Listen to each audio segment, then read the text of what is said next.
Feminist Analysis of Gender in Schooling, a presentation by Mallory Neiman. Kathleen Weiler's article, Feminist Analysis of Gender in Schooling, examines the effect that gender stereotypes and sexism in schools has on young women's behavior, views on gender roles, academic success, and self-confidence. The article focuses on texts, curricular materials, and school practices that uphold sexual bias. And what this article fails to do is present any examples of sexual bias in text, curricular materials, and school practices. So I reached out to friends and family members in the education community to see what they think. I received dozens of responses and have chosen a few of them to share here. David Zylia, a paraeducator at an elementary school in Washington, D.C., noticed some gender bias not only in school materials but from the teachers themselves. He stated, "There's a pile of handouts on a shelf that kids are supposed to use to learn how to draw inferences from limited data.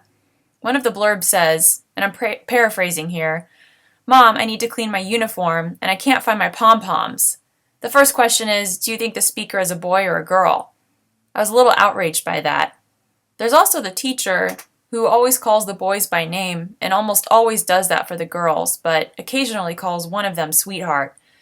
He's a very good teacher, and I don't think there's any sort of conscious prejudice or stereotyping going on with him, but that's really the point.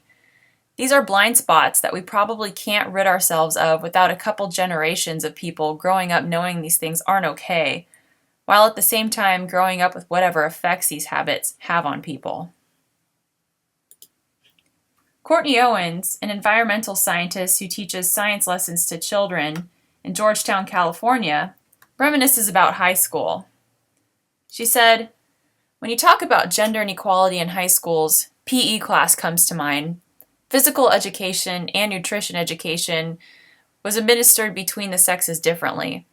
When I was in high school, keep in mind a million years ago, it felt like girls were taught more about meal planning and nutritious foods than guys. From what I remember, the guys briefly discussed nutrition and then started learning how to build muscle mass, get lean, etc. Why? Because girls are going to make the meals? Hello, 1954 mentality."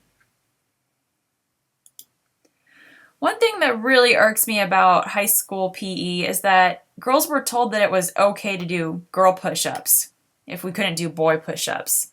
They aren't girl push-ups for your information. They're called modified push-ups.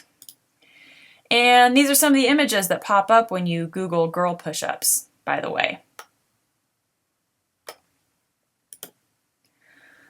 Looking back on my own experiences in the public school system, one thing that really stands out to me is gender bias when it comes to dress code. In Weiler's article, she describes a study conducted by McRobbie and Thomas on 14 to 16-year-old girls from middle-class and working-class families. The study examined anti-school and anti-social behavior in these teenage girls. She states in her article, "These girls rejected school values of propriety and behavior.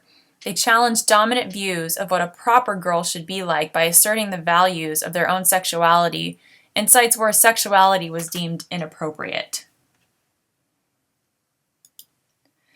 The statement made me think of dress code violations in schools. My high school, located in a small urban town in Northern California, had a very strict dress code. Girls were constantly getting in trouble for violating the dress code.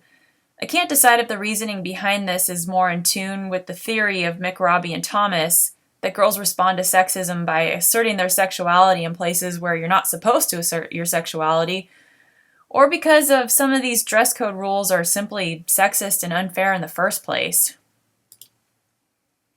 I clearly remember being told in high school that we couldn't wear spaghetti-strap tops and short skirts in schools because it would distract the boys. Insert eye roll here. Kim McGowan, an outdoor education naturalist in Los Angeles, commented on the matter. She said, "I think unfair dress code rules are a huge reason for rebellion. I know when I was in high school, I was very annoyed with being told to wear my PE shirt over my spaghetti-strap top when boys had their whole ass hanging out of their pants. And to comment on boys being distracted by our revealing clothes. Boys were allowed to take their shirts off during PE. Isn't that distracting too?" My hope is that gender inequalities are being more closely examined in schools. Santiago Sabato, a high school music teacher in Shingle Springs, California, wrote his master thesis on the issue. When interviewed about gender inequalities and sexism in schools, he offered his own opinion. He said, "I truly believe that gender stereotyping in the education system is a serious issue. People can say they treat everyone the same, but they may not put forth the effort to disband gender stereotypes and inequalities. Bias and stereotyping limits opportunities for all. Our education system is supposed to be about providing opportunities and opening doors, but sometimes, purposefully or inadvertently, opportunities are discouraged and doors are closed due to the presence of gender stereotyping." So, what can I do as a future educator to help keep the doors of education open? How can I prevent gender bias and sexism in the classroom? I asked an actual high school student this question, and she gave me a very thoughtful response. She said, "Something I've noticed is the severe lack of learning about women. Even in my more progressive classes that take on big issues like racism, sexism, rape culture, etc., women are, by and large, just left out of the curriculum.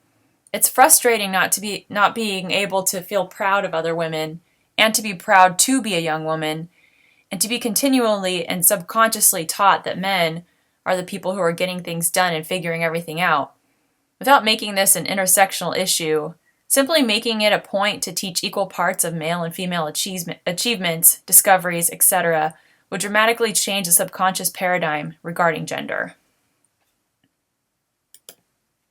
So perhaps we need to focus more on teaching texts and materials that represent men and women equally. When I think back to my high school days, I truly agree that women were not represented equally, especially in history and English classes.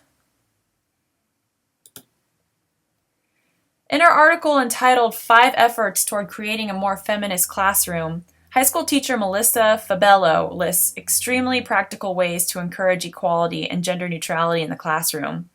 Her 5 efforts include: 1.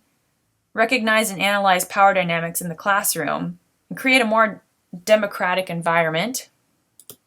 2. Treat everyone with respect. Teach and model what respect looks like. 3. Make sure marginalized voices are represented. Represent all cultures, backgrounds, and genders in the text you use in the classroom. 4. Encourage students to analyze new perspectives.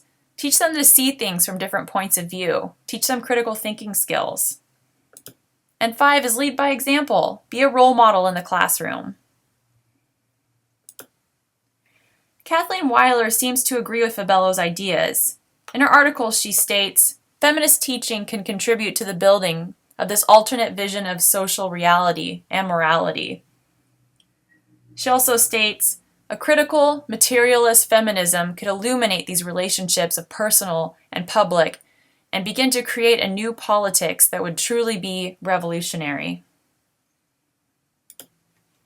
Based off of Weiler's article, statements from individuals in the education field, and other information from my research, I feel that while schools are not the one and only source of gender inequalities and sexism in our society, making changes within the school that support feminism and gender neutrality can be a very effective start. As a future teacher, I vow to dedicate myself to practicing the practical ways that help promote equality in the classroom, modeling respect, allowing each student to have a voice, examining power dynamics in school texts and materials, teaching students to see things from different perspectives, and making sure both genders are equally represented in the classroom are just a few steps that I can take. I do not wish to have any students held back by gender stereotypes or sexism. I do not want any students to rebel against school because they feel as if they are being oppressed. School should be a place where knowledge flourishes and where students feel empowered, regardless of their gender.